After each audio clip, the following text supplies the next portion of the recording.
The alarm screamed through the corridors of the horizon's edge, and Jake Morrison was already moving before his mind fully processed what was happening.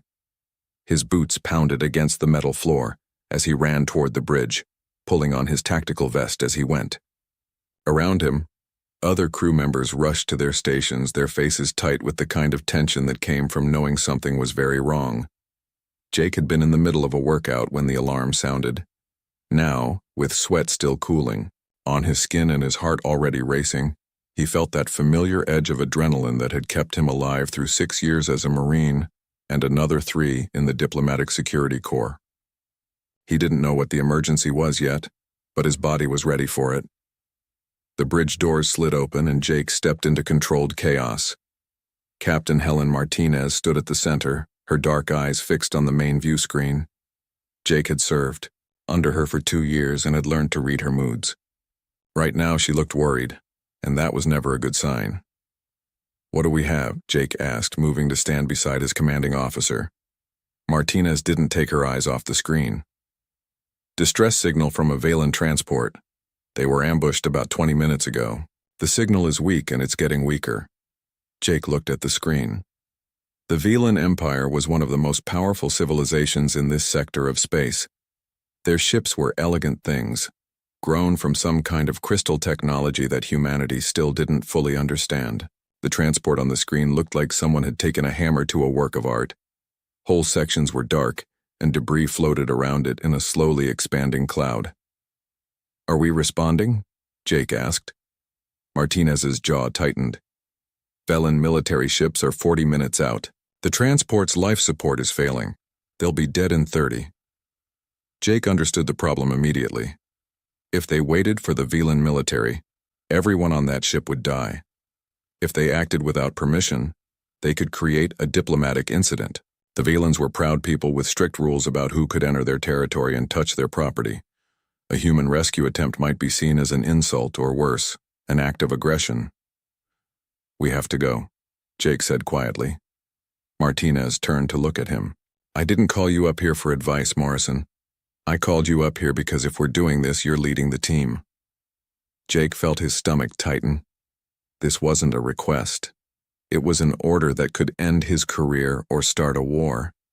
But somewhere, on that dying ship, people were running out of air, and that was the only thing that really mattered. "How many on the team?" Jake asked. 4. You, Chen, Martinez, and Brooks. Light and fast. Get in, get survivors, get out. You have 20 minutes before the Velen military arrives, and they won't be happy to find us there. 20 minutes. Jake had done more with less time, but never with this much riding on it. He nodded once and turned to leave. "Morrison," Martinez called after him. "Don't make me regret this." Jake didn't answer. He was already thinking through the mission, running scenarios in his head as he sprinted toward the shuttle bay. By the time he arrived, his team was already there, checking their equipment with the quick efficiency of people who had trained together for years. "We all know the drill," Jake said as they climbed into the shuttle. "In and out 20 minutes. Velen biology is different from ours. Their air mix is heavier on nitrogen, lighter on oxygen. If you see someone without a mask, they're in trouble. Priority is getting survivors to safety. Questions? There were none. These were good people. Professionals who understood that sometimes you had to act first and deal with the consequences later." The shuttle bay doors opened, and they launched into the black. The Velen transport looked worse up close. Jake could see the scorch marks from energy weapons, the twisted metal where explosions had torn through the hull. Whoever had attacked this ship had been thorough. They'd wanted everyone aboard dead. "I'm reading 3 life signs," Chen said from the pilot's seat. 2 are weak. 1 is really weak. Jake's hands moved automatically, checking his equipment one more time. "Put us down on the dorsal airlock. We'll breach there and work our way toward the life signs." The shuttle attached to the transport with a metallic clang, and Jake was the first through the airlock. The inside of the Velen ship was dark except for the emergency lights, which cast everything in a red glow. The air smelled wrong, a mix of burnt plastic and something sweet that Jake couldn't identify. They moved quickly through the corridors, following the signal from the life signs. Jake had studied Velen ship layouts, but theory was different from practice. The walls seemed to pulse with a faint inner light, and the floor felt strange under his boots, almost soft, like walking on something alive. They found the first survivor in what looked like a cargo bay. He was a Velan guard, his crystalline armor cracked and dark with blood that looked too purple to be human. He was conscious but badly wounded. Brooks stayed with him while the rest of the team pushed forward.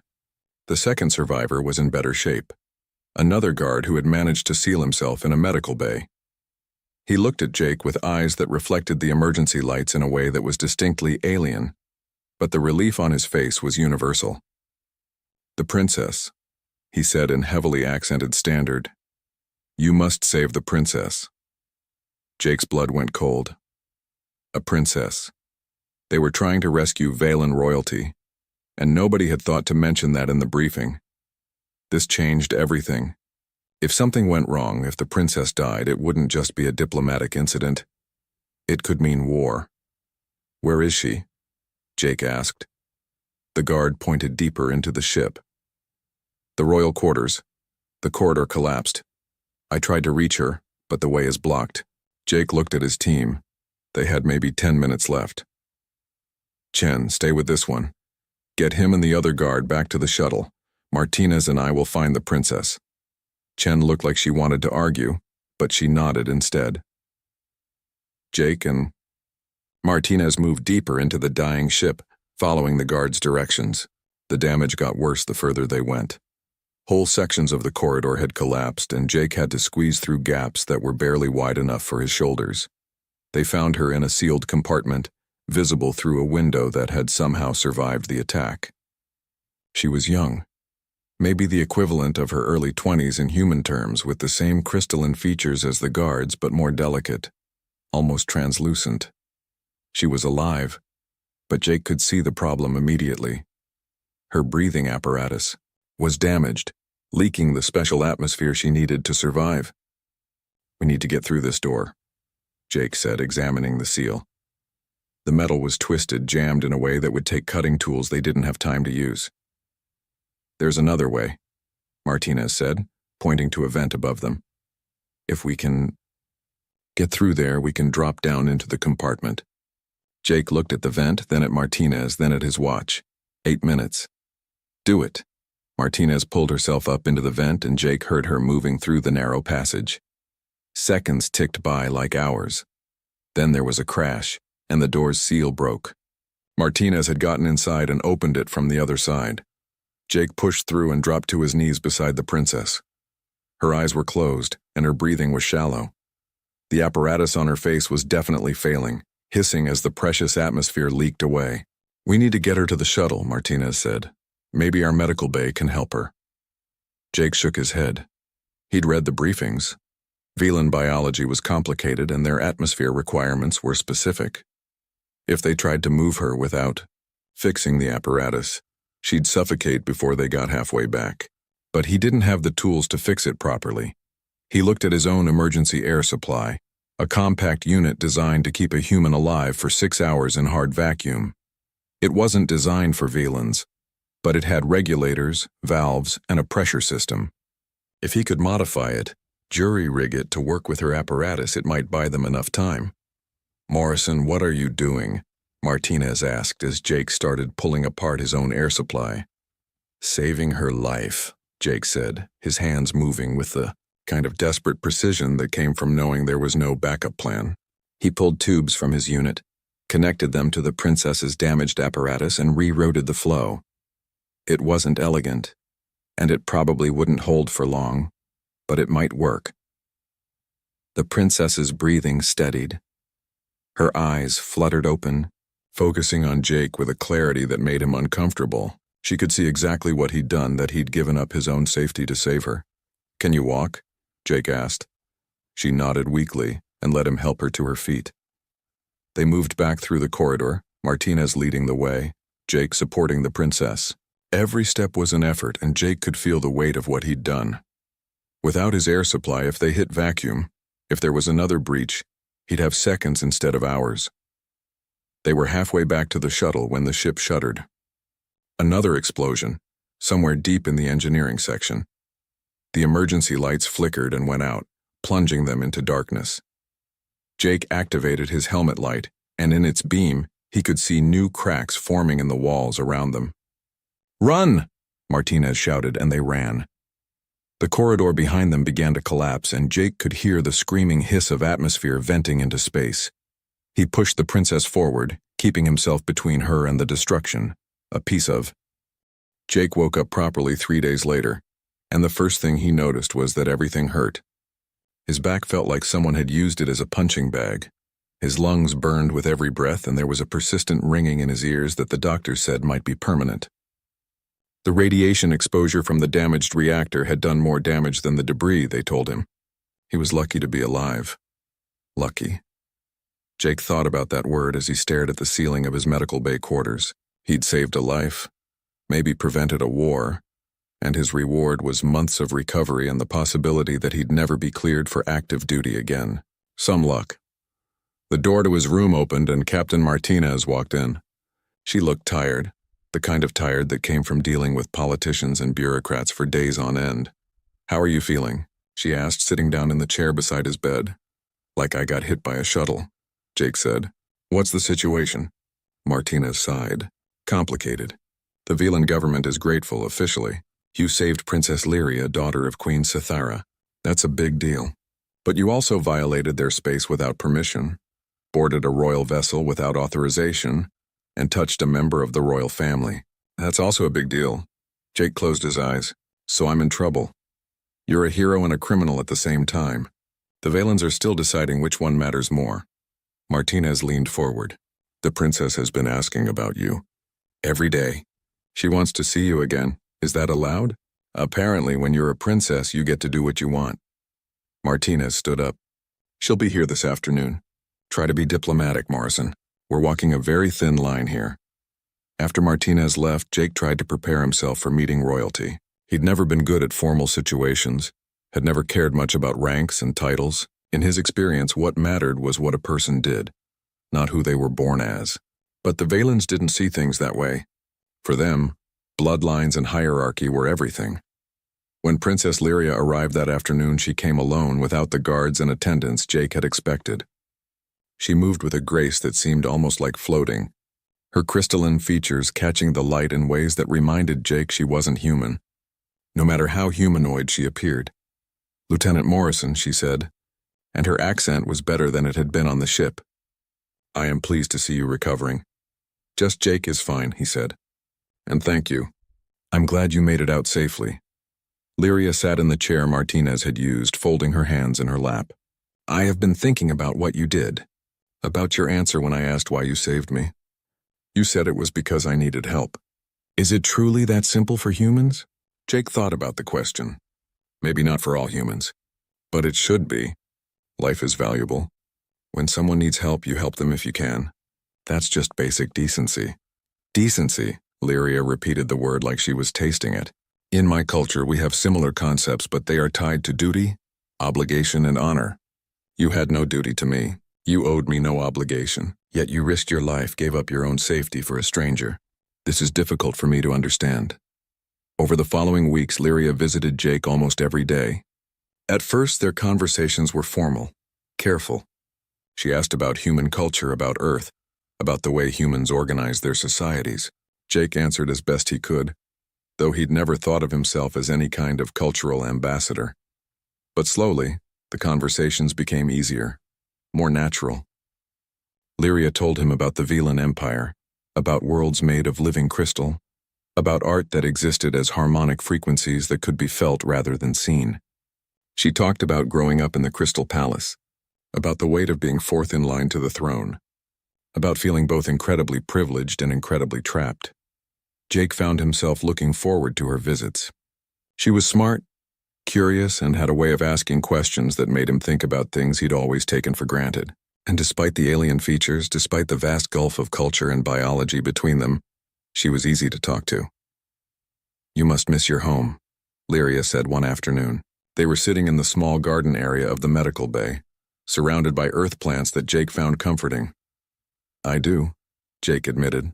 "But honestly, I've been away from Earth more than I've been on it for the past 9 years. The ship is home now in a way, and yet you wish to return to it, to your ship, to your duty, to your life. Lyria looked at him with those strange eyes. I envy you that freedom. You're a princess, Jake said. Seems like you could go anywhere you want. Lyria smiled, but there was sadness in it. I am a princess, which means I can go nowhere without permission, without guards, without every action being weighed for its political implications. My life is not my own, Jake. It belongs to the Empire, to my mother, to tradition. Jake didn't know what to say to that. He'd grown up poor, had joined the military because it was the only way to afford an education, had made his own choices even when they were hard ones. The idea of having every aspect of your life controlled by other people, even if you lived in a palace, seemed like its own kind of prison. 6 weeks after the rescue, Jake was cleared to leave the medical bay. He still tired easily, and the doctors said the radiation damage would affect him for the rest of his life. But he could walk, could think clearly, and could return to duty. He was ready to get back to his normal life, ready to put the whole incident behind him. Then the summons came. Captain Martinez delivered the news personally, and she looked even more stressed than usual. The Velan government has requested your presence on Velan Prime. Queen Cythera wants to meet you personally. Jake's stomach dropped. Is that normal? Nothing about this situation is normal. A human has never been invited to the Crystal Palace. Earth Command sees this as a major diplomatic opportunity. They want you to accept. Do I have a choice? Martinez looked at him for a long moment. Not really. This is bigger than you now, Morrison. Whatever happens down there, you represent all of humanity. Don't mess it up. The shuttle ride to Velan Prime was the longest 2 hours of Jake's life. He'd been given a crash course in Velan etiquette, had been warned about a dozen different ways he could accidentally insult the Queen, and had been fitted with formal diplomatic attire that felt wrong on his soldier's frame. Princess Lyria met him at the landing platform. She was dressed in formal robes that seemed to be made of the same crystal as the buildings around them, and she moved with a stiffness that told Jake she was as nervous as he was. I will escort you to the palace, she said formally. There are things you should know before you meet my mother. As they walked through the crystalline city, Lyria spoke quietly. The Queen is grateful that you saved my life, but she is also suspicious. She does not understand why you did what you did, and what she does not understand, she fears. Be careful with your words, Jake. My mother is brilliant, but she is also ruthless. She has ruled for 300 years, and she did not maintain power by being kind. The Crystal Palace was beyond anything Jake had imagined. It rose from the center of the city like a mountain made of light, its walls humming with harmonics that Jake could feel in his bones. Inside, the throne room was vast and filled with Velan nobles, all of them watching Jake with expressions that ranged from curiosity to contempt. Queen Cythera sat on a throne that seemed to grow directly from the floor. She was old, even by Velan standards, her crystalline features showing the fine cracks of centuries. But her eyes were sharp, intelligent, and utterly cold. Approach, she commanded, and Jake walked forward, very aware of the hundreds of eyes on him. He stopped at what he hoped was a respectful distance and tried to remember the formal greeting he'd been taught, but the Queen raised a hand, stopping him. I have reviewed the reports of your actions, she said, her voice carrying through the vast chamber without seeming to rise. You entered Velan space without authorization. You boarded a royal vessel without permission. You touched a member of the royal family. These are serious offenses. Jake kept his face neutral, but his heart was pounding. This wasn't going the way Earth Command had hoped. However, the Queen continued, you also saved my daughter's life at great risk to your own. You showed courage, quick thinking, and a disregard for your own safety that is admirable. These are qualities we value in the Velan Empire. She stood, and everyone in the chamber seemed to hold their breath. I hereby award you the Star of Valora, the highest civilian honor of the Velan Empire. No human has ever received this recognition. You should be proud. Jake felt a mix of relief and confusion as an attendant came forward with a crystal star on a chain. But the Queen wasn't finished. However, there is the matter of the life debt. By our oldest laws, a life debt is sacred. My daughter owes you her life, and this debt must be fulfilled according to tradition. Until such time as this debt is properly discharged, you will remain here on Velan Prime as a protected guest of the royal family.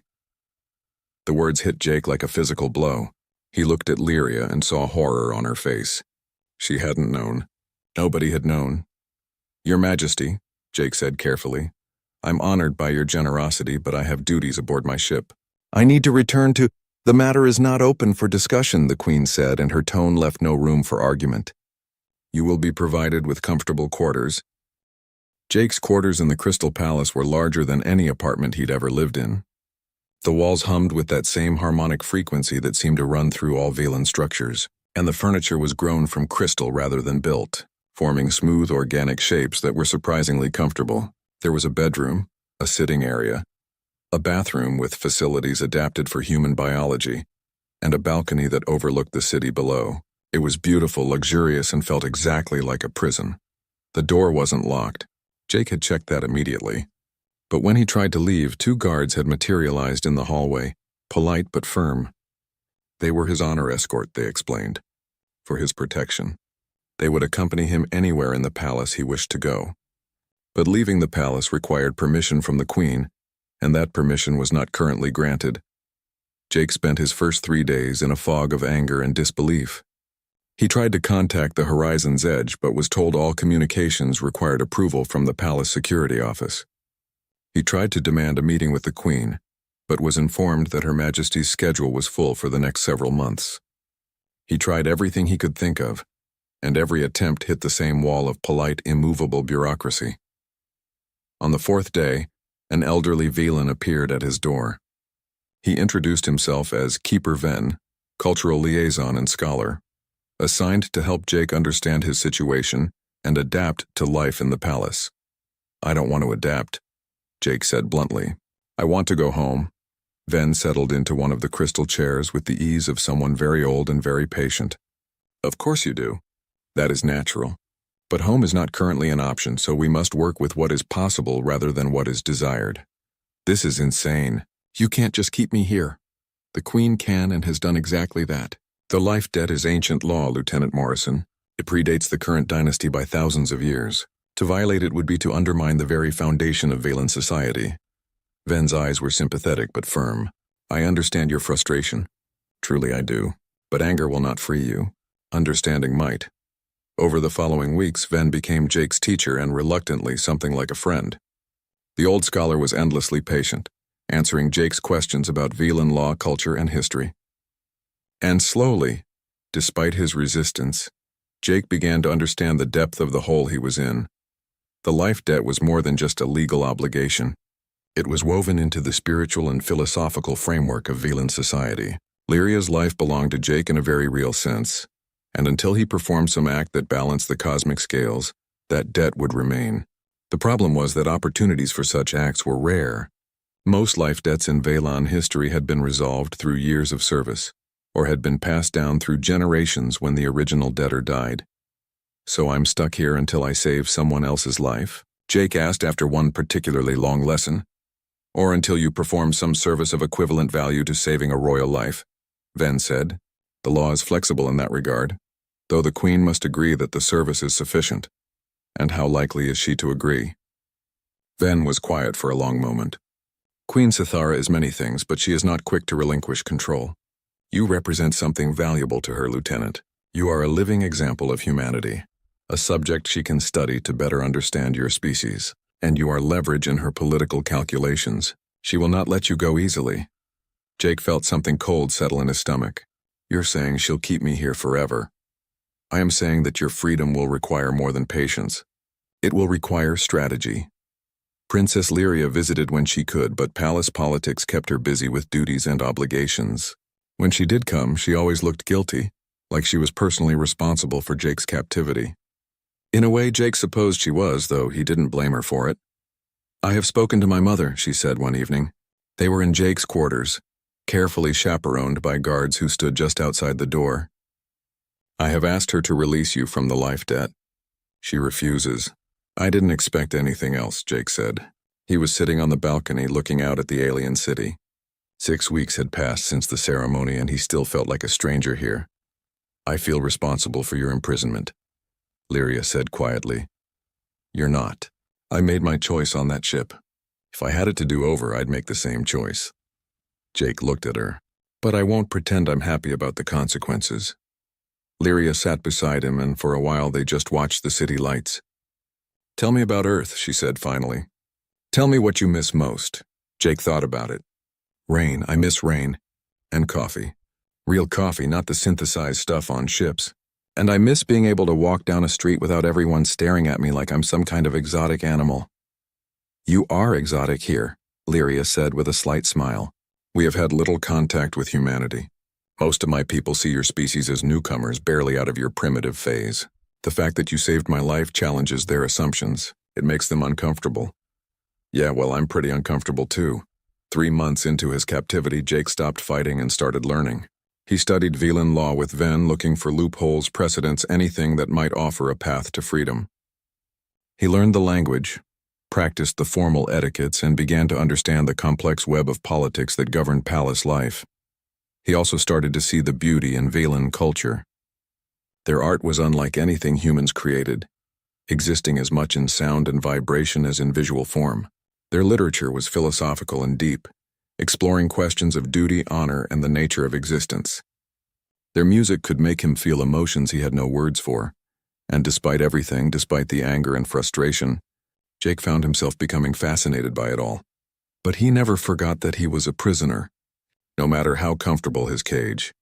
6 months after his capture, Jake was taking his daily walk through the palace gardens when he noticed something odd. The guards who usually followed him everywhere were distracted, speaking urgently into communication devices.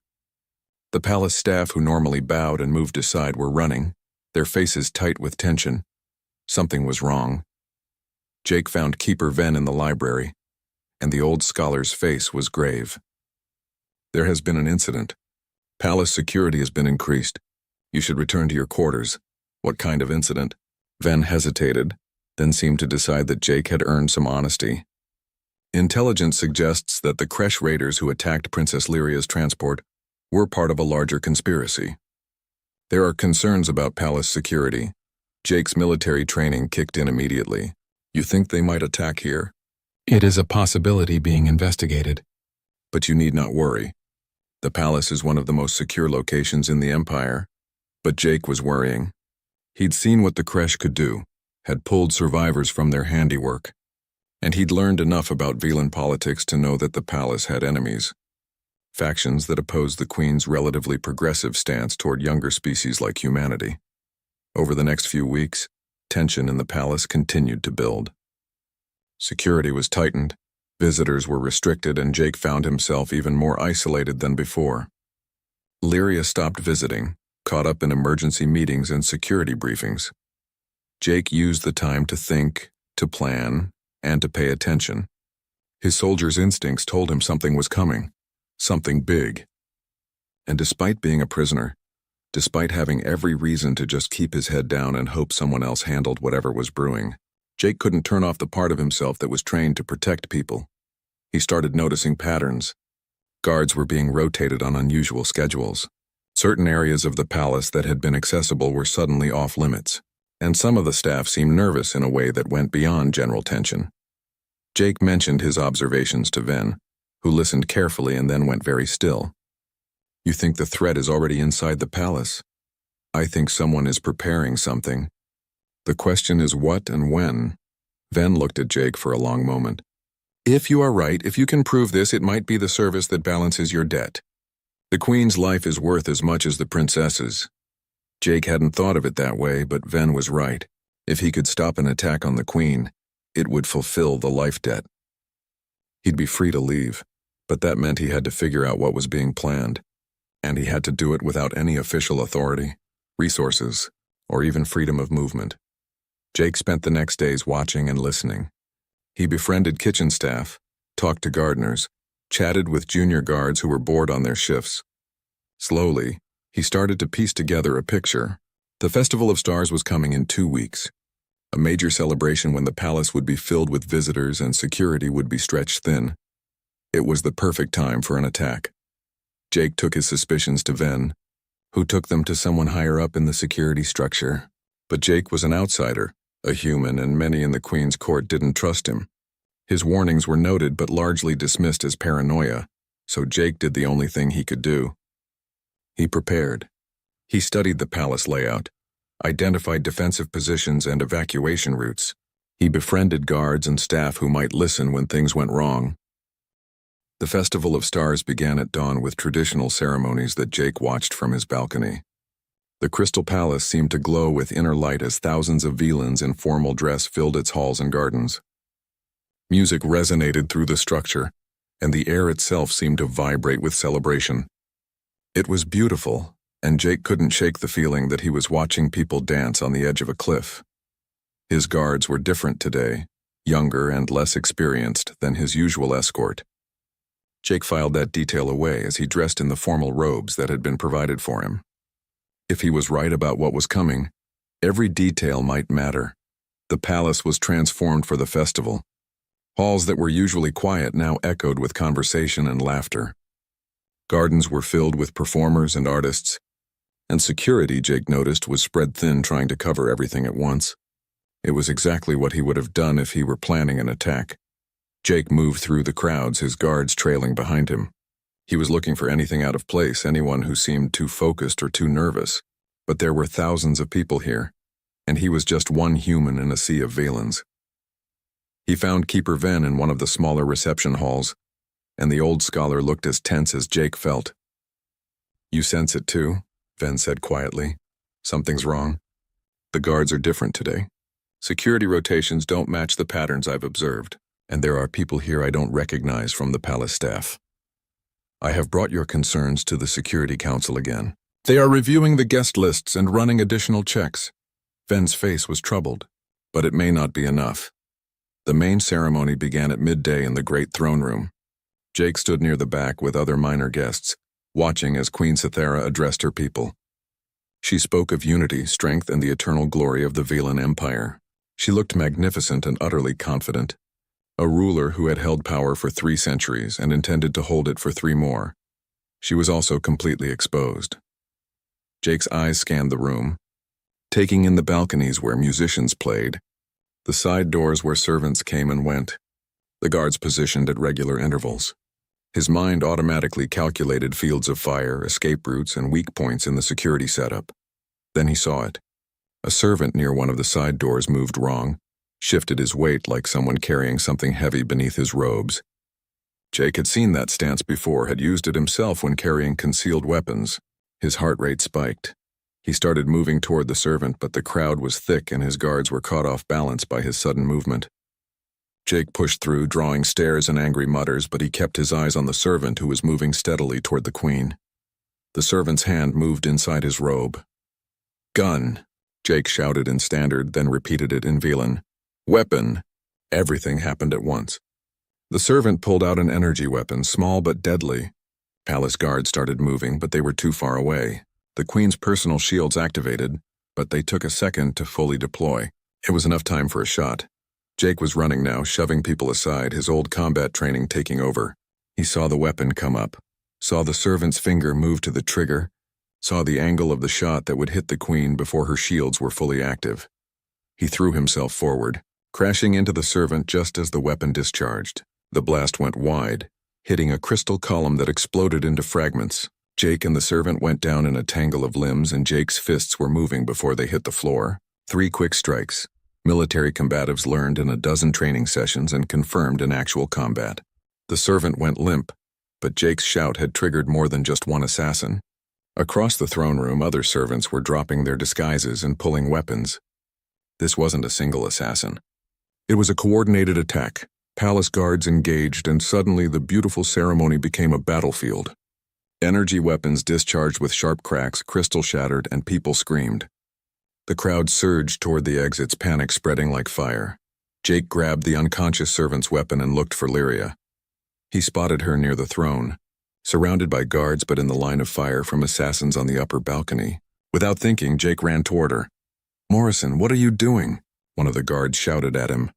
"My job," Jake said, and pushed past them to stand between Lyria and the balcony. Energy blast hit the ground around him and he returned fire, forcing the assassins to take cover. More guards arrived, professional soldiers who knew what they were doing. They established a defensive perimeter around the royal family and began systematically taking down the attackers. Jake stayed low, keeping himself between Lyria and any threats, his mind running through the tactical situation. This wasn't just an assassination attempt. The attackers were too well coordinated, too well armed. They had inside help and they had a plan beyond just killing the Queen. This was a coup attempt. The power systems, Jake shouted to the nearest guard captain. They'll target the power to create chaos. You need to secure engineering?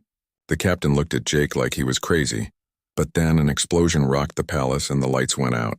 Emergency systems kicked in after a few seconds, bathing everything in red light, but the damage was done. Communication systems were down, shields were down, and half the palace was in darkness. Jake's combat instincts took over completely. He grabbed Lyria's arm. We need to move. They'll be coming for you. I will not abandon my mother, Lyria said, fear and determination mixing in her voice. Then we go to her. Jake looked at the guards. Form up, we're moving to the Queen's position. Stay tight, watch your corners. The guards hesitated. They didn't take orders from a human.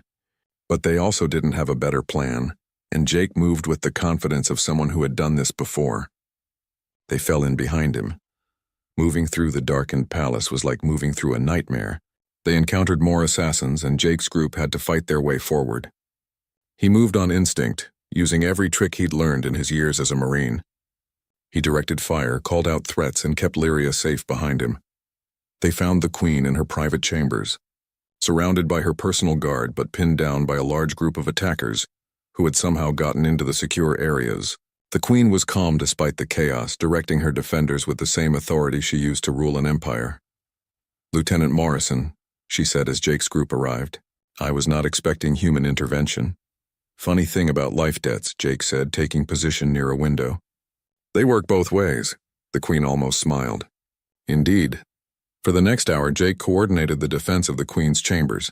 He worked with the Valen guards, combining his human tactical knowledge with their understanding of the palace layout. They held off 3 major assaults, and Jake's quick thinking prevented the attackers from using explosives that would have brought down the entire wing. Finally, reinforcements arrived. Valen military forces who had been stationed outside the palace broke through the attackers' positions and secured the area. The coup attempt was over, though the palace was a wreck and bodies lay in the crystal halls. Jake slumped against a wall, exhausted and bleeding from a dozen small wounds he hadn't noticed during the fight. His hands were shaking from adrenaline crash and his mind was still running through combat scenarios. Lyria sat down beside him, and he noticed she was crying quietly. So many dead, she said. So much destroyed, but you're alive. Your mother is alive. That's what matters. Jake looked at his hands, saw the blood on them, and felt tired in a way that went beyond physical exhaustion. Queen Cythera approached them, and even after a battle she moved with perfect dignity. She looked at Jake for a long moment and something in her ancient eyes had changed. You saved my life today, she said simply. I did my job, Jake said. You did more than that. You commanded my guards, defended my throne, and asked for nothing in return. The Queen knelt down, which Jake realized was probably something she never did. The life debt is balanced, Lieutenant Morrison. You saved my daughter, and now you have saved me. The scales are even. Jake felt something break inside him, some tension he'd been carrying for months. So I can leave? You are free to leave whenever you wish. The Queen stood. But I hope you will consider staying. Not as a debtor, but as a free agent. Your skills, your perspective, your strange human way of seeing problems. These are valuable. I would offer you a position as security advisor and cultural liaison. Jake looked at Lyria, who was watching him with those alien eyes. He thought about the past months, about what he'd learned, about the friends he'd made in this strange place. He thought about Earth, about his ship, about the life he'd had before all of this. I need time to think, he said finally. The Queen nodded. Of course. Take all the time you need. Your quarters will remain available to you, but the guards will be removed. You are a guest now, not a prisoner. Over the following days, Jake helped with the cleanup and investigation. The coup attempt had been planned by conservative factions who opposed the Queen's openness to younger species like humanity. They'd seen Jake's presence in the palace as a symbol of everything wrong with the current regime. In trying to remove him and the Queen, they'd only proven how necessary both were. The shuttle approached Earth, and Jake pressed his face against the viewport like a kid seeing candy for the first time. He'd been away for almost a year, counting the months before the rescue mission, and he'd forgotten how blue the planet was. how the clouds swirled in patterns that looked nothing like the crystalline perfection of Valen Prime. Captain Martinez had personally piloted the shuttle, citing security concerns but really just wanting to talk. "You know you're famous now, right?" she said as they entered the atmosphere. "The human who saved a queen and stopped a coup. Earth Command has been showing your picture everywhere." "Great," Jake said. "I just wanted to do my job and go home." "Yeah, well, you succeeded at the first part." Martinez glanced at him. "Are you really thinking about going back?" Jake had been asking himself the same question for the entire week-long journey from Valen Prime. "I don't know, maybe. It's complicated. It always is with you."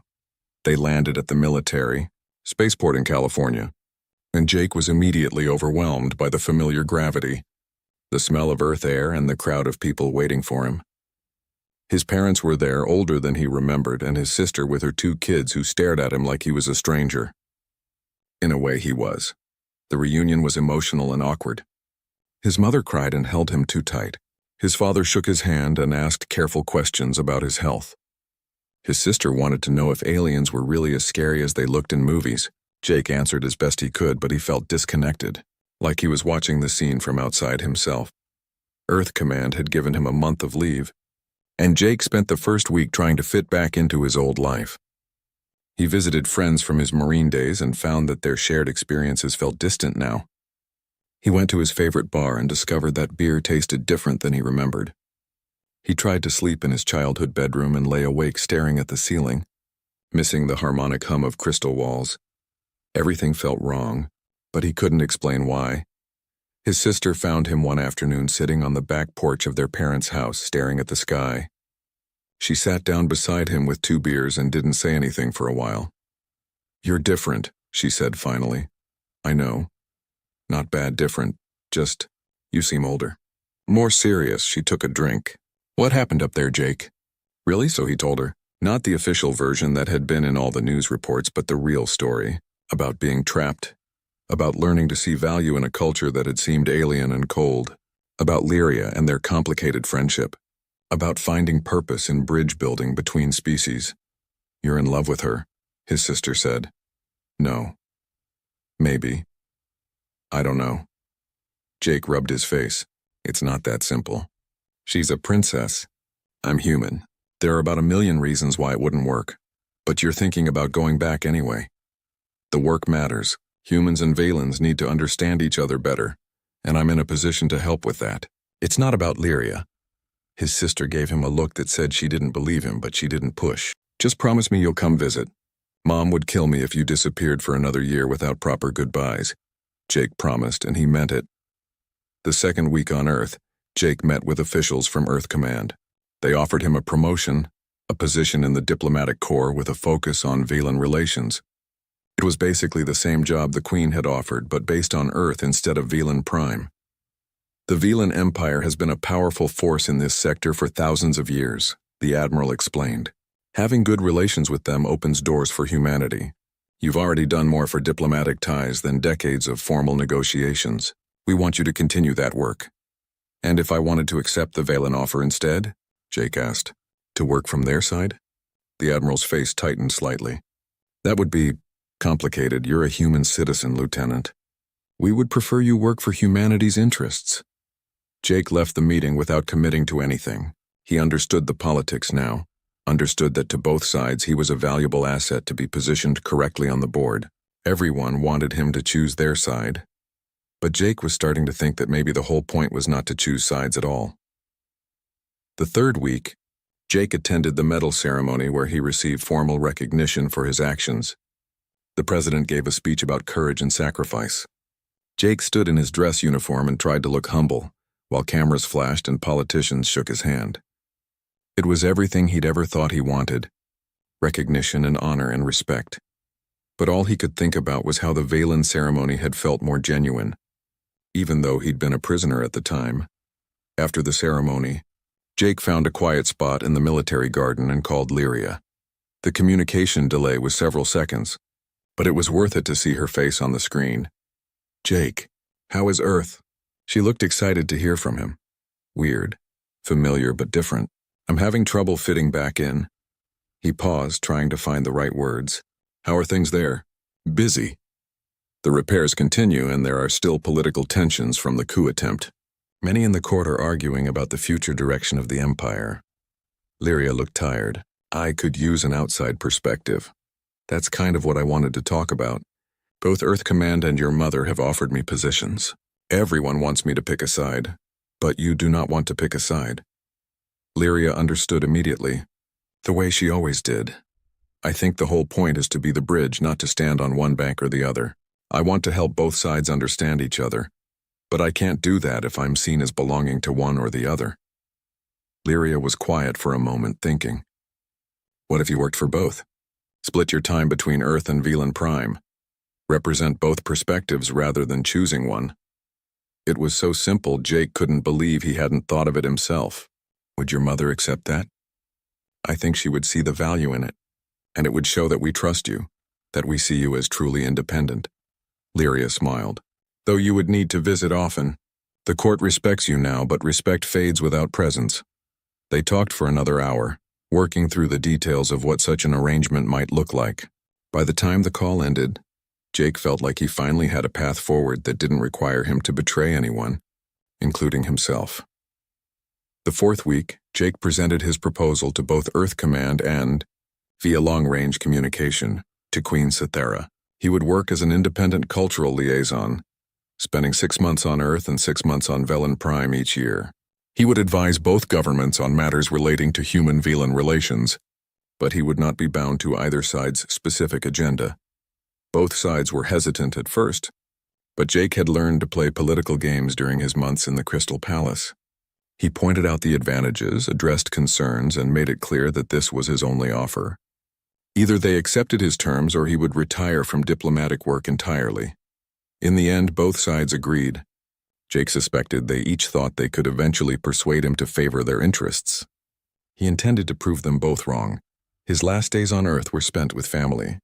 His mother made his favorite meals and told stories about his childhood. His father taught his nephews to throw a baseball while Jake watched and tried to memorize every detail. His sister asked him again if he was sure about this.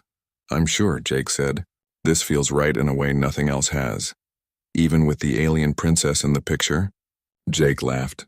Especially with the alien princess in the picture. Though it's not like that. We're friends. Sure you are. His sister hugged him. Just be happy, Jake. That's all any of us want. The shuttle ride back to Velan Prime felt different than the journey to Earth had. Jake wasn't running away this time. He was choosing to return, and that made all the difference. Lyria met him at the landing platform, and Jake was struck again by how alien she looked and how familiar she'd become at the same time. She wore simple robes rather than formal dress, and she was smiling. Welcome back, she said. It's good to be back, which is strange to say about a place where I was a prisoner a few months ago. You were never truly a prisoner. You were always free in the ways that mattered. Lyria gestured toward the palace. Come, there is much to discuss. The Queen has already started sending you briefings on upcoming diplomatic events. They walked through the Crystal City, and Jake noticed people staring less than they had before. He was becoming a familiar sight, the human who walked beside the princess. Some even nodded in greeting. I have been thinking, Lyria said as they walked, about what you said once, about how helping people should be simple, that if someone needs help, you help them. It is not how we were raised to think. But I believe you are right. You're going to revolutionize your entire culture based on something I said in a hospital bed? Perhaps not the entire culture. But I can try to change how I approach leadership, how I think about duty and obligation. Lyria looked at him. You have changed me, Jake Morrison. Made me question assumptions I never knew I had. You've changed me too. Made me think about things beyond my own little corner of the universe. They reached Jake's quarters, which had been maintained exactly as he'd left them. But it didn't feel like a prison anymore. It felt like a home base, a place to rest between worlds.